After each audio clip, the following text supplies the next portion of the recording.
ഈ ആകാശത്തൂടെ പറന്നു പോകുന്ന പറവകളെ കണ്ടിട്ടുണ്ടോ? ഒരുപാട് കിലോമീറ്ററുകളോളം പറന്നു പോകുന്ന, ഒരുപാട് ദൂരം പറന്നു പോകുന്ന പറവകൾ. ചിലപ്പോഴിങ്ങനെ വി ഷേപ്പിലാണ് അവർ പറന്നു പോകുക.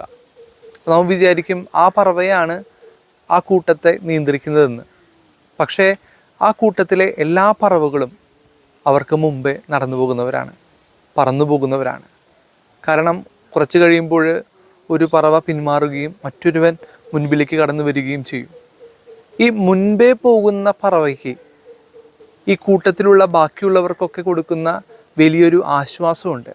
ഈ മുൻപേ പറക്കുന്ന പറവ, ആ പറവ കൂടുതൽ സ്ട്രെയിൻ ചെയ്തിട്ടാണ് പറന്നെടുക്കുക. നമ്മൾ ഫിസിക്സിലൊക്കെ പഠിച്ചു കാണും.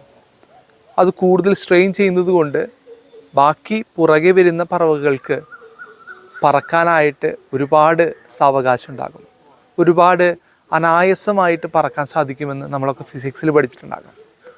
മുൻപേ പോകുന്നവരൊക്കെ ഈ സഹായം മറ്റുള്ളവർക്ക് കൊടുക്കുന്നവരാണ്. നമ്മുടെ ജീവിതത്തിൽ ഇങ്ങനെയൊക്കെ സഹായം നൽകി കടന്നുപോയ ഒരുപാട് ജീവിതങ്ങളുണ്ടാകും. നമ്മളും ഇതുപോലെ മറ്റുള്ളവർക്ക് അവരറിയാതെ അവരുടെ ജീവിതത്തിൽ അനുഗ്രഹമായി മാറിയ നിമിഷങ്ങളൊക്കെ ഉണ്ടാകാം. സുവിശേഷത്തിൽ ഇന്ന് ഈശോ പറയുകയാണ്, ദൈവം നൽകുന്ന, ഈശോ നൽകിയ ഏറ്റവും വലിയ സഹായകൻ അത് പരിശുദ്ധാത്മാവാണ്. നമ്മളൊക്കെ പരിശുദ്ധാത്മാവിനോട് പ്രാർത്ഥിക്കാറുണ്ടല്ലേ? ഓരോ പ്രാർത്ഥനകളും അവസാനിക്കുന്നത് പിതാവിൻ്റെയും പുത്രൻ്റെയും പരിശുദ്ധാത്മാവിൻ്റെയും നാമത്തിൽ നിന്നുള്ള പ്രാർത്ഥനയോടുകൂടിയാണ്. പരീക്ഷയ്ക്കായിട്ട് അടുക്കുമ്പോഴൊക്കെ പരിശുദ്ധാത്മാവിനോടുള്ള പ്രാർത്ഥന നമ്മൾ പ്രത്യേകം പ്രാർത്ഥിക്കാറുണ്ട്. ഈ പരിശുദ്ധാത്മാവ് ആരാണെന്ന് ചോദിച്ചു കഴിഞ്ഞാൽ നമ്മൾ പെട്ടെന്ന് മനസ്സിലേക്ക് കടന്നു വരിക പ്രാവിൻ്റെ രൂപത്തിലും അഗ്നിയുടെ രൂപത്തിലൊക്കെയാണ്. മറിച്ച് പരിശുദ്ധാത്മാവ് ഒരു വ്യക്തിയാണ്. അതുള്ളൊരു ബോധ്യം നമുക്കുണ്ടാകണം. നമുക്ക് ഈ സഹായകനായ പരിശുദ്ധാത്മാവിനോട് ചേർന്നിരിക്കാൻ പറ്റണം. നോക്കിയേ, ഭയചകിതരായിരുന്ന ശിഷ്യന്മാരെ ധൈര്യപ്പെടുത്തിയത്, പന്തകൊസ്ത തിരുനാളിൽ ധൈര്യപ്പെടുത്തിയത് പരിശുദ്ധാത്മാവാണ്.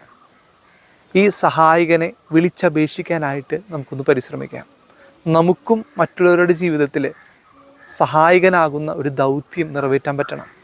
അവരറിയാതെ അവരുടെ വേദനകളിലും കുറവുകളും തിരിച്ചറിഞ്ഞുകൊണ്ട് പ്രതിഫലമൊന്നും ഇച്ഛിക്കാതെ അവരുടെ ജീവിതത്തിൽ നന്മ ചെയ്ത് ജീവിക്കാനായിട്ട് നമുക്കൊന്ന് പരിശ്രമിക്കാം.